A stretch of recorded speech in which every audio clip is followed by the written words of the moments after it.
Hi everybody! So I'm trying this from a different angle. I'm trying to lessen the noise of my heater out here so that you guys can hear me. Hopefully it won't be as much. I'm not sure if it bothers, you know, viewers and stuff, but when I'm editing I'm like, the heater's just so loud. How can they hear what I'm saying? Anyways, so for those of you guys who've been keeping up with the videos I've been doing here on YouTube, I've been doing a series about my favorite tools for the different processes and stuff. So this video is going to be just a tad different. I'm actually going to go through my entire process of this new collection that I have coming out, show you different little clips of how I made the different pieces for this collection. I like to do one of these kind of wrap-up videos every time I have a collection launch, so you can kind of see my process, see how I went about doing it, kind of give you an idea of what it's like to launch a collection. I usually do collections every 2 to 3 months. This one though, it happened in a month. I don't usually get them done that fast, and so it is a smaller collection because of that, but I wanted to try to get it to be out and to be released for January, which is National Hot Tea Month, so it is very tea themed. I'm doing a lot of best-selling kind of designs and stuff that usually sell really well in my shop, and mostly just centered around tea and tea themed things. So there's a lot of mugs and saucers and tea sets and stuff, and I hope it's helpful.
I wanted to tell you guys a little bit of story. So, as I told you guys in the last video, the last vlog I did anyways, I am working on a hot tea collection that I'm going to have coming at the end of the month.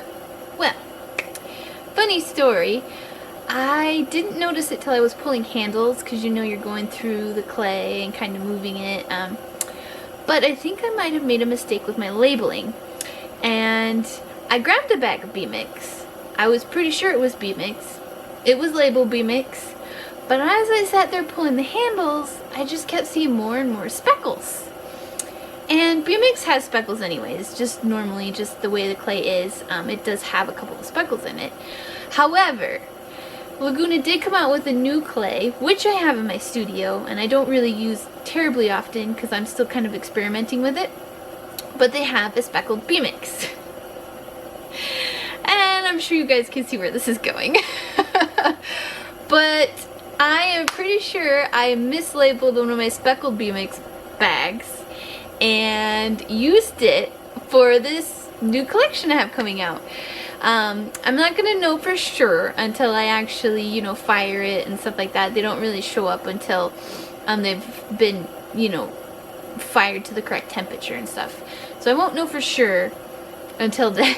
But I'm maybe about 70-80% sure that it's speckled Bmix, just because it seems to have a lot of speckles in it. And I mean, it could just be a, you know, a bag that happens to have more speckles in it than other clays, but I wouldn't be surprised if I ended up making about probably over half my collection speckled Bmix clay.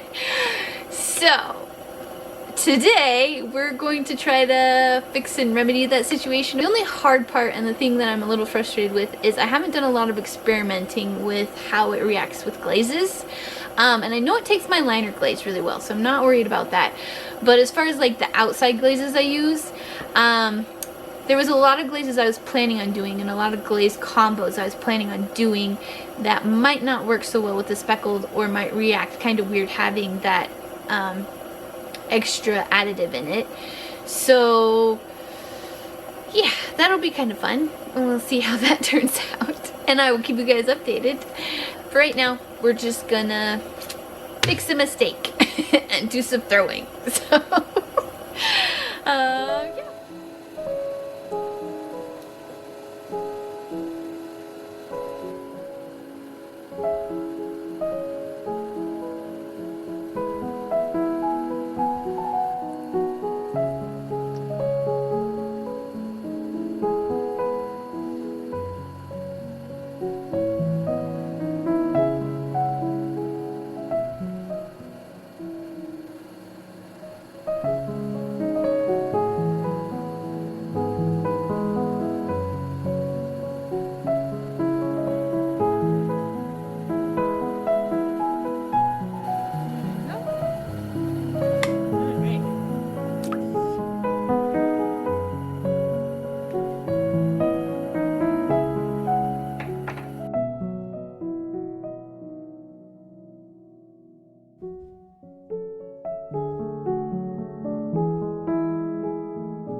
everybody.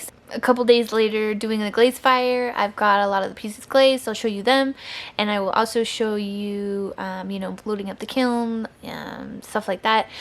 And these are going to be the speckled pieces, the ones I didn't intend on throwing. I will have a few Bmix pieces, but I threw those afterwards, so they're just starting to get to through the process of drying. They'll probably be bisqued Monday or Tuesday, and then glazed. It'll be a little bit of a push to get them done in time for the update, but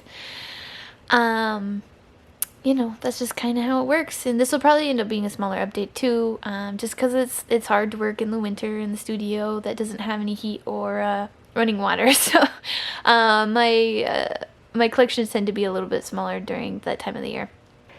These are kind of going to be experiments to see what works and what doesn't work. Hopefully they'll turn out and they'll pass all of their tests. And I do test all of my pieces before I put them up for sale and ship them off to customers and stuff who buy them. And if you're interested in learning about how I do the testing and what exactly I do to make sure the pieces are sellable, let me know and I can do a video on that. But yeah, these are gonna go into the kiln.